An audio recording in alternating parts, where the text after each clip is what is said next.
This is Johnny Wrestling, Johnny Gargano, and you are listening to the Bob Culture Podcast. Hello, I'd like to welcome you to paradise, where everyone is riding on a satellite, sending signals, praying for miracles. We should have seen this coming. Hear me out, because I'm only gonna say this one more time. Hear me out, and open your eyes and take a look at all the signs. You think I'm crazy, but I'm not the only one. Call me crazy. I've been thinking maybe we are not alone. Call me crazy. I've been thinking lately, it's been the same way all along.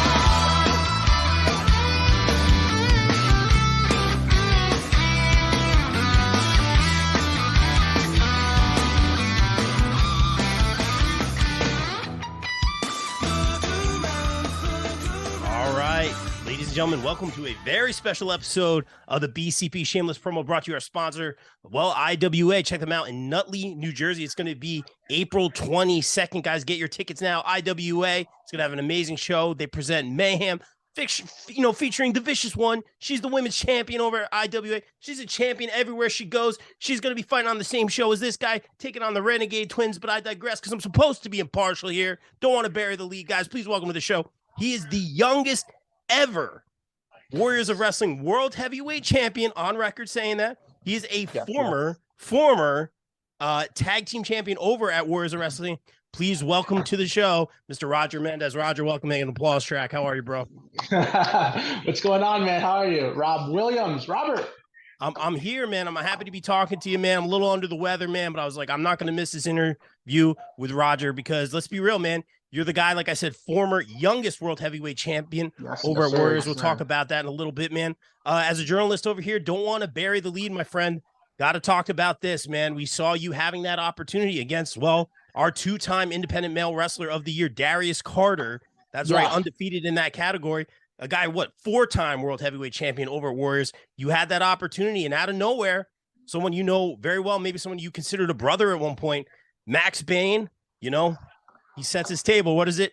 Fork on the left, knife in the back, man. And he got you, bro. Like, just psychoanalyzing the situation, man. What was that moment like for you, being stabbed in the back and having that moment taken away from you? In the moment, it hurt. It hurt a lot, just based off the fact that I haven't been in the world title scene for a little over a year at that point. I think the last time I was in it was the 14-year anniversary in the triple threat main with Carter and Ace. And after being the tag team and just the two of us dominating that division, setting the bar high, I thought it was the perfect time for not only me to go for the world heavyweight title, but for him to go for the Olympics title, right? Yes. I spoke about it. Like both of us would be on top of the mountain and in a way be tag champs again, if you see that. You know what I mean? We both would have gold again. And it was time to branch out. And stabbed in the back definitely hurts a lot. Yeah. And it's only for the fact that it's like, that's for the world heavyweight title. Everything was on the line. You know what I mean? A championship that it's like, that was my first ever title. And it's in my heart. Like, I love that title. Wow. And I scratched, I clawed, and I wholeheartedly felt like I deserved a shot at that title, and everything was going perfect. I had him beat. I know Carter's tricks so well. I knew Abdul was going to get involved. I know he's dirty. Of course. You know what I mean? For all the technical wrestling ability in the world that he has, he's equally technically dirty. So I knew it was all coming down. And I guess one variable I left out of the equation was Max. And yeah, that was it, man. That was it. It's wild, man. And I do want to talk about, I guess we'll call it your change of attitude in a little bit, man. But I don't want to bury the lead here. Guys, we got to talk about the show. Of course, Warriors of Wrestling. It's going to be this Saturday, April 15th, I believe it. And it's going to be Staten Island, New York, not too far from here. It's going to be amazing. Hostile Takeover, guys. Get your tickets now as Warriors returns back to Staten Island, I think over at Fun Station. Correct me if I'm wrong. And let's talk about it, man. Let's get into it right now. Maybe not as big of a match in terms of, resume and accolades, but this one's personal. I believe you're taking on Max Bane at this one. Correct me if I'm wrong. Yeah, one-on-one, me and Maxie. Has that ever happened before? No, I don't think so, but it's gonna be a one and done. I mean, I know you mentioned that not as a high profile match, but I think it is. Yeah. I think it's just because of the history between us and the story and the betrayal. I think it's the hottest thing right now, Warriors of Wrestling. And when it comes to Hostile Takeover, I'm gonna say right now, it's the hottest thing going into that show. It is the hottest thing. And it is bigger than the world title. It's bigger than Homicide coming. You know what I mean? Yeah. It's personal, man. And this is a question I always ask. Personal. Yeah. I'll ask you this right now, man. As a performer who's up and coming in this business, one of the bigger names up and coming here on the Northeast, man. I've seen you, man. I've been calling your matches better part of 6 months now, man. And I've just seen how much you've grown and changed, man. It's amazing to see. But I'll ask you this one now. I always ask this. Is it more important for you to have like the gold collected? We see a lot of those, TJ, like the Thanoses, right? They collect the gold and all that stuff. Or is it more about the long-term storytelling for you, or a mix of both? I'd say it's a mix of both. And that's because I'm an athlete. I wrestled in high school, so championships and accolades, like that's important to me. Gotta chase that. But you gotta chase the good ones, the prestigious ones, the ones that hold actual weight. You know what I mean? As far as this match with Max, like I said, it's personal, and I'm gonna whoop his ass. And from what I said in a promo that got uploaded today, I'm gonna send him to the mid card. Wow. I am Max Bane. I'm sending you to the mid card. I'm telling you right now, because you don't have the insurance policy, you don't have the security blanket to fall back. The cause I felt a better part of a couple months was led by me. And then, yes, I will admit, Max Bane stepped up, and we were equals. We were tag team champions right there. But you failed to see the bigger picture. You failed to see what we could do as a unit, dominate both of the divisions, dominate the entire company. And yet you think that it is your time to go solo. Okay, go to the mid card and see how well you swim in the deep end. Wow. That's exactly what's going to happen. I know. But even then, right now, again, I am carrying Max Bane because this is the hottest thing going into Hostile Takeover because my name is attached to it. So, Max, you're welcome for the spotlight. But after the 15th, it's done. Maybe you and the rest of the jabronis could go play around or something. But I have all the intention in the world to get back to that world title scene. Yes, and I'm at all times contractually obligated to say that Vicious Vicki is the hottest thing headed into Hostile Takeover. I'm contractually obligated. That being said, I am very excited for your match. Have to, it's a doghouse. Yeah, that's it. Or I'm on the couch. Exactly. You know the deal. I got to ask you this one. All joking aside, I don't want to spend too much more time on this topic, but I like to dive deep into these things because I feel like, it's a common tale. I'm sure part of you may have even felt this coming, you're with someone, you have that chemistry, you've won championships together, you guys have amazing tandem offense, amazing chemistry. You kind of changed your attitude. We'll talk about that in a little bit because I really want to dig into that. But did any, it's very wrestling, like, we're partners, someone turns on each other, they cost you opportunity. Not an uncommon tale. I'm sure somewhere in the back of your mind, you're like, this could happen down the line. But was there anything like from interacting from Max? Were there any seeds or signs that like, hey, like, something was, off between you two, maybe in the ring or outside of the ring, something that made you think like, hey, we're on different terms. Maybe he's jealous. Like, what do you think is going through his mind? Was there anything you felt in your gut? Looking back at it, I think the one thing that maybe could have been a sign was back in New Beginnings in January when I saved Facade from, the forces of evil, Ocasio and the Collective. I ran into a 3-on-1 situation, right? It could have gone south, but, I took care of Ocasio. I remember. Facade was down, so if you're thinking that it would have been 2-on-2, Facade got his ass whooped, so he's on the floor. It's still 2-on-1 against the Collective, which at the time was like the hottest duo, or like the most brutal duo. And, there was no Max Bane in sight in January, you know what I mean? True. Okay. So I think about that, and then there was one conversation where he was like uncertain about New Breed because I had the world title match, and he was like, well, what am I going to do? And I'm like, why are you even worried about that? Why are you even worried? You know what I mean? Like, Jealousy. How good you are, what you're going to Jealousy. get. Yeah. But hey, listen, in this business, things happen like that. I'm not dumb to it. If anything, this is a valuable learning experience at this point for me. Yeah, man. And of course, good luck in this match. I'll be totally impartial, calling it down the middle, but I'll take a lot from this interview, man. And I have a lot to say about it. I want to talk, we'll get away from that, guys. Again, Hostile Takeover is going to be this Saturday, Staten Island over at Fun Station. Get your tickets now. It's a great card. And we're going to see Roger Mendez obviously take on his former partner, Max Bane. We'll see how that plays out. Shameless promo. Roger, I want to talk to you about this, man. I've been watching you, man. And I outright apologize to you, man. I called a lot of your matches, man. Oh my God, you tore me a new one. Look at this guy. There's no bigger fan than Roger Mendez. Look at him, showboating. Look at him. He could have pinned him. 1, 2 kick out. Maybe if Roger wasn't too busy showboating.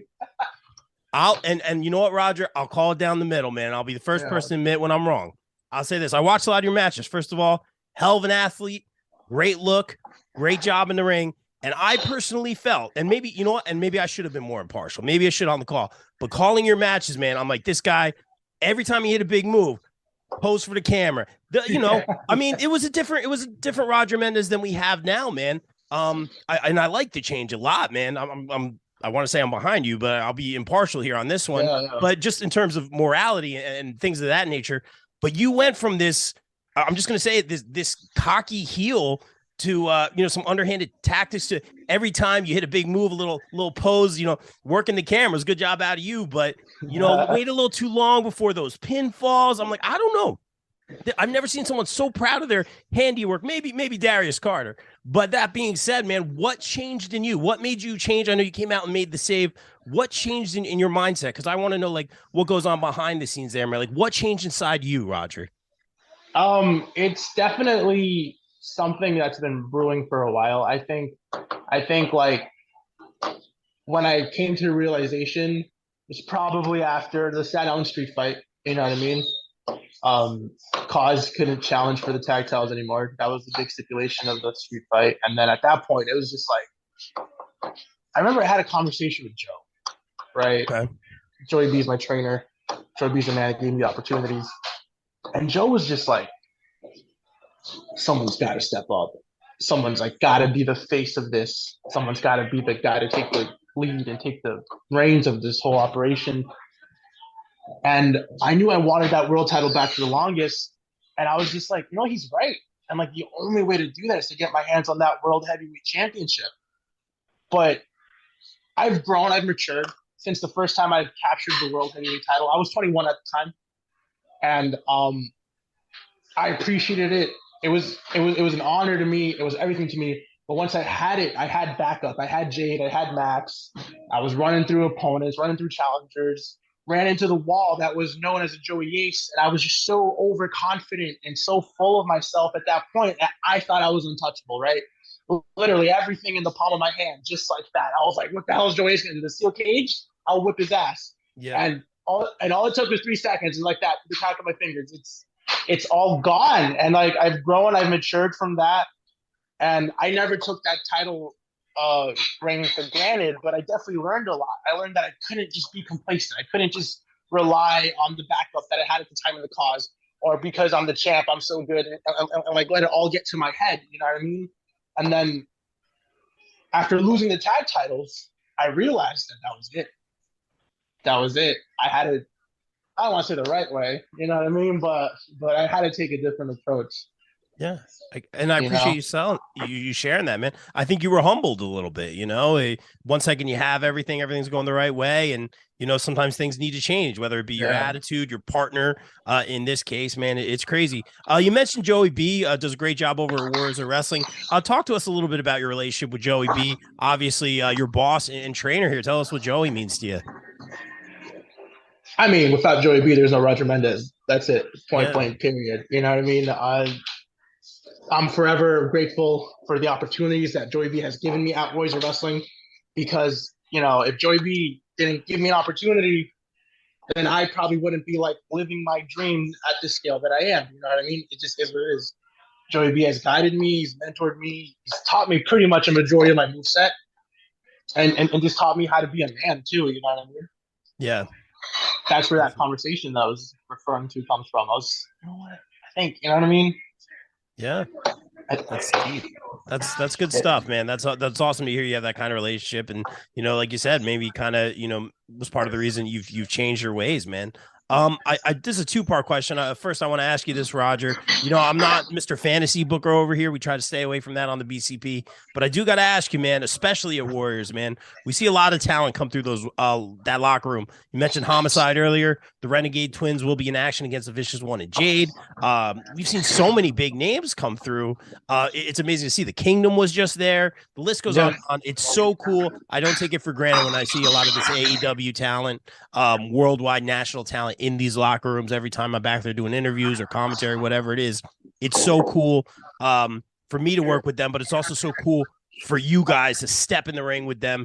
These dream matches are possible, man. I know this, you know, and especially now because you're in singles competition, who's someone that you want to work with, maybe from that AEW locker room, maybe on that national level, that within the realm of possibility. We've seen a lot of those legends coming through. Dreamer's been coming around a lot. Yeah. Someone you'd like to work with, or many. Before I get to that, I do want to refer to how you just said how Warriors of Wrestling brings in quality TV talents or names, if you will, and the opportunities given to the homegrown talent to step in there with them. You know what I mean? We just seen the rise go with the Kingdom.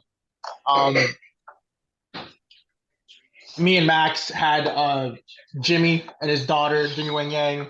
I got to go in there with Big Vito. I got to go in there with Nunzio. Me and Max got to go round for round with Serpentico. You know what I mean? So Warriors Wrestling definitely is the place for opportunity, and it's really nice knowing that if you work your ass off, you're really going to get that chance here.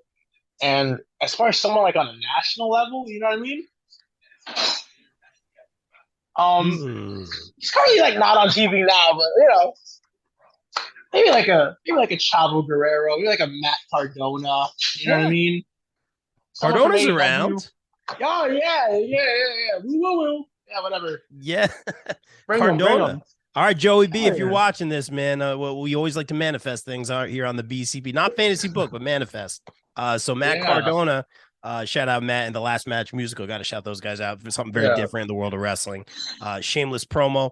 Roger, got to ask you this, man. Now within the realm of Warriors, you fought a lot of people there. Is there anyone there that you haven't gone one-on-one with? Because I know you've been doing a lot of the tag stuff more recently. Now you're more of a singles guy. I know you were before as well. Is there anyone that you want to work with in Warriors that you haven't worked with yet? You know, it's hard because like I want that world title back. So, you know, like I'm like tunnel focused on like a rematch for Carter, get back that World Heavyweight Championship. But even then, you know, like the world title scene for the rest of the year is looking like it's going to be stacked. You got an Ocasio in there. You got a Marconi in there. Scary guys. Yeah. See, I don't even know if Marconi is like in there, but you know, if he runs through the Kingsman, you know, who's to say? Yeah. You know what I mean? After swatting them all like flies at the last show. Yeah, it's wild. I think that's a very fair point, and I got to shout out TJ because he's a guy who's held a lot of the gold here in the Northeast, man. And I always say at every show, I don't know what TJ Marconi we're going to get, man. He's always in rare form. Sometimes he's in a good mood, sometimes he's in a bad mood. Sometimes he just runs through people. When he caught Justin Adams in that one hand chokes, you know, usually they go down and back. I went nuts for that, and then of course the Kingsman jumped him. I'm getting all hot. Sorry, Roger. Don't want to get into that right now. He swatted them all around like flies. Like, who's to say what the future is for any of the divisions? You know what I mean? If you look at the product that Warriors of Wrestling is putting out, looking at the results, looking at the talent that we have, the divisions are looking to shape up quite nicely for the rest of the year. You know what I mean? Yeah. People could definitely man. stuff. You got a great roster there, guys. Again, check out Warriors of Wrestling. Roger, I got to ask you this one, man. You mentioned that tunnel vision. You mentioned going right back for that world championship, man, which I respect, but I don't think it's lost on you the task at hand here. So I'm an X's and O's guy, man. I'm an analytics guy. Say you do get the win over Max, and who knows what Max has got up his sleeve, man. You do get that tap on the shoulder because you're going to have to work your way back up. In some people's minds, you might be at the back of the line. That being said, sure. Yeah, sure. Yeah, go ahead. I can see that. Yeah. Like you said, you bring up analytics. Like, all right, new breed, number one contender. I get screwed over. I lose the match. Theoretically, you would think I'd go to the back of the line, right? Sure. But since this is the hottest thing going without Hostile Takeover, it's up here, right? Okay. So if I come out the victor I get to skip a couple spots in the line, and then you bring the fact that I am the youngest world heavyweight champion, which carries a lot of weight. Woo! Skip the line, go right back to the top, run through Carter, smack him around like a little bitch he is. 1, 2, 3, new champion. Wow. That youngest world heavyweight champion, that holds weight, man. That's like a boom right there. Well, I'll use the word confident. You seem very confident this time around. It's still in me. It's still in me. It's still there. Yeah, I still have the confidence. I still have it all going for me. I'm telling you, bro, I'm the youngest world heavyweight champion, former tag team champion. And if you really want to get down to the nitty gritty, I'm the first ever like homegrown student to win the world title and then get my hands on a tag title. I'm one title away from a grand slam at Warriors of Wrestling. Come on. How many guys in the roster can say that? Especially with my first title being the world title. I skipped the line, and everyone else in that roster, they could feel whatever way they want to feel about it. But at the end of the day, you're not Roger Mendez, and that's why you're there and I'm here. You know what I mean? Noted. Very, very interesting that you say that grand slam. Now that this would be the No Limits Championship, I guess you're talking about. Sure. Tony Page, right? Yeah, who gives a shit? Yeah. Wow. Oh, it's like that. Okay, I'll leave it at that. I do want to ask you this, Roger. Last thing about the heavyweight title, man, because I know you have that tunnel vision. Say you do beat Max Bane, right? You're going against Darius Carter. You even said it, man. You're like, and again, you have to get there first, but you have to work your way back. But you knew that Nasir was going to get involved, man. You knew it. Even I said, oh, I'm not surprised. You know, not my first rodeo. Is there some sort of insurance policy for Roger Mendez? Because there is no more Max Bane. I don't know if I want to go back to having like the quote unquote insurance policy. Yeah, it'd be the smartest thing to do. But I feel like fool me once, yeah, but fool me once, yeah, definitely that saying. But in terms of like, that's kind of what brought my downfall with my original title run, right? Like I have the insurance policy, I have the backup. It was essentially 3 versus 1. What is he gonna do? And you know, one by one, people get complacent or whatever. And at that time, I failed to see the bigger picture. I underestimated. And you know what I mean? I feel like having that insurance policy kind of makes you overconfident, where it could be a detriment to your results. You know what I mean? And I just feel like with the way things are going for me, I feel like I have to take matters into my own hands. I can't just like expect help. Like I have to take it into my own hands. I have to do it myself. And I'm not saying it's going to be an easy journey. It's not going to be an easy process. You know what I mean? I think if I have to go through hell and back to get to that World Heavyweight Championship, then I'm going to do it.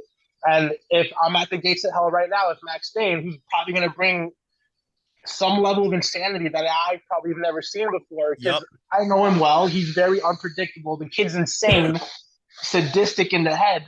You know what I mean? If this is one of the tests that I have to go through, then so be it. You know what I mean? Yeah. I'm ready. Very well said, man, and I agree with you. I always say Max, something about him, man. He's got a couple screws loose, man. He's not afraid to do something crazy. Just be careful in the ring there, Roger.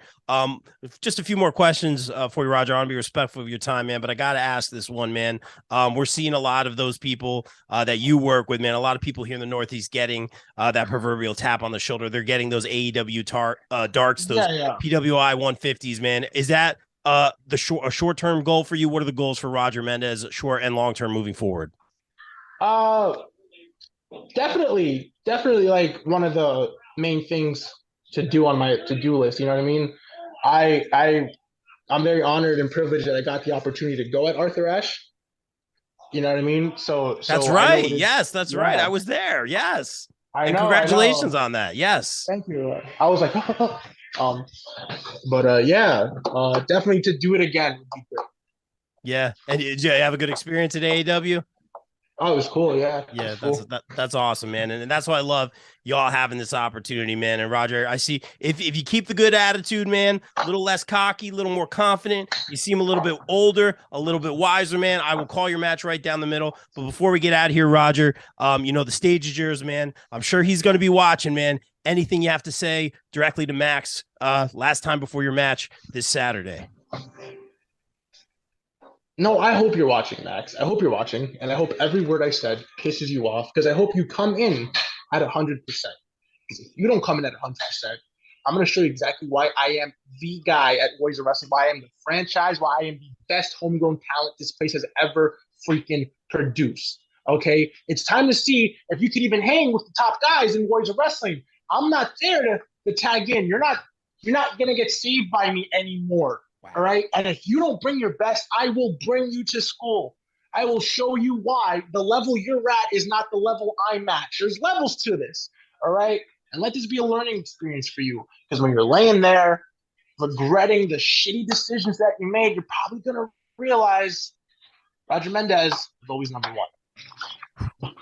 Wow. I mean, you guys just sold me on that match right then and there, Roger. I got to wish you the best of luck. But before we get out of here, we are all about that shameless self-promotion here on the BCP. Tell everyone where they can follow you, get the merch, get the 8x10s, all that good stuff. Yeah. So I got a pro wrestling tee store coming soon. Like give it a day or something. There's like a bunch of like have to get approved, yada yada. Yep. Yeah. So that's almost set up. Instagram at the Roger Mendez _ Twitter at Roger Mendez WOW because I love Warriors of Wrestling. Yeah.